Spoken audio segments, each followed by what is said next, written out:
ಹರೇ ಕೃಷ್ಣ. ಪ್ರಕೃತಿಯ ಮಡಿಲಲ್ಲಿ ಸಾವಿರಾರು ಹೂಗಳಿವೆ.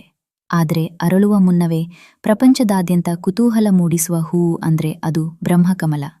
ಹಿಮಾಲಯದ ಎತ್ತರದ ಶಿಖರಗಳಲ್ಲಿ ಮಂಜಿನ ನಡುವೆ ಅರಳುವ ಈ ಹೂವು ಕೇವಲ ಸೌಂದರ್ಯದ ಪ್ರತೀಕವಲ್ಲ, ಇದೊಂದು ದೈವಿಕ ಸಂಕೇತ. ಇವತ್ತು ನಾವು ಈ ಹೂವಿನ ಹುಟ್ಟು, ಅದಕ್ಕಿರುವ ಪೌರಾಣಿಕ ಹಿನ್ನೆಲೆ, ವೈಜ್ಞಾನಿಕ ವಿಶೇಷತೆ ಮತ್ತು ಮನೆಯಲ್ಲಿ ಇದನ್ನು ಬೆಳೆಸುವ ಕುರಿತಾಗಿ ಸಂಪೂರ್ಣವಾಗಿ ತಿಳಿದುಕೊಳ್ಳೋಣ. ಇದು ಕೇವಲ ಹೂವಿನ ಮಾಹಿತಿಯಲ್ಲ, ಇದು ಪ್ರಕೃತಿಯ ಒಂದು ನಿಗೂಢ ಜಗತ್ತಿನ ಕಥೆ. ಬ್ರಹ್ಮಕಮಲದ ವೈಜ್ಞಾನಿಕ ಹೆಸರು ಸಸೂರಿಯಾ ಒಬ್ಬಲಾತ. ಇದು ಮುಖ್ಯವಾಗಿ ಹಿಮಾಲಯದ ಸುಮಾರು 3000ರಿಂದ 4500 ಮೀಟರ್ ಎತ್ತರದ ಪ್ರದೇಶಗಳಲ್ಲಿ ಬೆಳೆಯುತ್ತದೆ. ಉತ್ತರಾಖಂಡದ ವ್ಯಾಲಿ ಆಫ್ ಫ್ಲವರ್ಸ್ನಲ್ಲಿ ಇದು ಹೆಚ್ಚಾಗಿ ಕಾಣಸಿಗುತ್ತದೆ. ಇದು ಕಳ್ಳಿ ಜಾತಿಗೆ ಸೇರಿದ ಸಸ್ಯವಾಗಿದ್ದು, ಮಣ್ಣಿಗಿಂತ ಹೆಚ್ಚಾಗಿ ಬಂಡೆಗಳ ಮೇಲೆ ಅಥವಾ ಇತರ ಮರಗಳ ಮೇಲೆ ಬೆಳೆಯಲು ಇಷ್ಟಪಡುತ್ತದೆ. ಇದು ತನ್ನದೇ ಆದ ವಿಶೇಷ ಹವಾಮಾನವನ್ನು ಬಯಸುವ ಸಸ್ಯವಾಗಿದೆ. ಭಾರತೀಯ ಪುರಾಣದಲ್ಲಿ ಬ್ರಹ್ಮಕಮಲಕ್ಕೆ ಅತಿ ಹೆಚ್ಚಿನ ಸ್ಥಾನವಿದೆ. ಸೃಷ್ಟಿಕರ್ತನಾದ ಬ್ರಹ್ಮದೇವನು ಪ್ರಪಂಚವನ್ನೂ ಸೃಷ್ಟಿಸುವಾಗ ಈ ಹೂವಿನ ಮೇಲೆ ಆಸೀನನಾಗಿದ್ದನು ಎಂಬ ಪ್ರತೀತಿಯಿದೆ. ಅದಕ್ಕಾಗಿಯೇ ಇದಕ್ಕೆ ಬ್ರಹ್ಮಕಮಲ ಎಂದು ಹೆಸರು ಬಂದಿದೆ.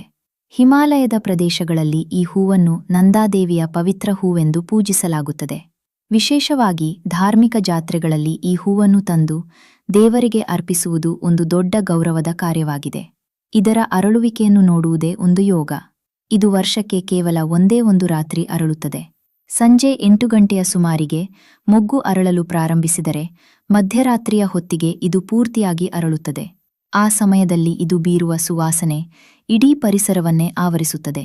ಆದರೆ ಅಚ್ಚರಿಯ ಸಂಗತಿ ಏನೆಂದರೆ, ಸೂರ್ಯೋದಯವಾಗುವಷ್ಟರಲ್ಲಿ ಇದು ತನ್ನ ಚೈತನ್ಯವನ್ನು ಕಳೆದುಕೊಂಡು ಬಾಡಿ ಹೋಗುತ್ತದೆ. ಈ ಕಡಿಮೆ ಅವಧಿಯಲ್ಲಿ ಅರಳುವುದರಿಂದಲೇ ಇದನ್ನು ನೋಡಲು ಕಾಯುವವರ ಸಂಖ್ಯೆ ದೊಡ್ಡದಿದೆ. ಬ್ರಹ್ಮಕಮಲ ಕೇವಲ ಅಲಂಕಾರಿಕ ಹೂವಲ್ಲ, ಇದರಲ್ಲಿ ಅಪಾರ ಔಷಧೀಯ ಗುಣಗಳಿವೆ. ಆಯುರ್ವೇದದಲ್ಲಿ ಇದರ ಎಲೆಗಳನ್ನು ಗಾಯಗಳ ಶಮನಕ್ಕೆ, ಚರ್ಮದ ಸಮಸ್ಯೆಗಳಿಗೆ ಮತ್ತು ಉರಿಯೂತವನ್ನು ಕಡಿಮೆ ಮಾಡಲು ಬಳಸುತ್ತಾರೆ. ಇದರ ಎಲೆಗಳಿಂದ ಮಾಡುವ ಕಷಾಯವು ಕೆಮ್ಮು ಮತ್ತು ಶ್ವಾಸಕೋಶದ ಸಮಸ್ಯೆಗೆ ರಾಮಬಾಣ ಎಂದು ಹೇಳಲಾಗುತ್ತದೆ.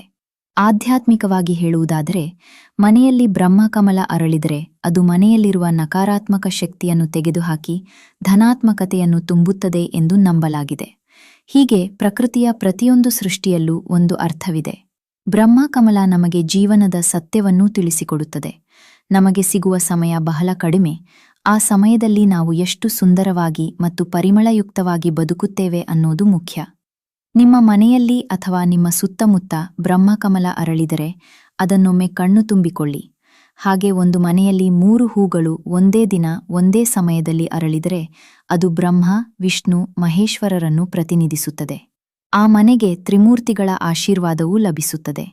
ಅದ್ಭುತ ಮಾಹಿತಿಯನ್ನು ನಿಮ್ಮ ಸ್ನೇಹಿತರೊಂದಿಗೆ ಹಂಚಿಕೊಳ್ಳಿ. ಪ್ರಕೃತಿಯನ್ನು ಪ್ರೀತಿಸಿ, ಸಂರಕ್ಷಿಸಿ. ಮತ್ತೊಂದು ಕುತೂಹಲಕಾರಿ ವಿಷಯದೊಂದಿಗೆ ಸಿಗೋಣ. ಹರೇ ಕೃಷ್ಣ.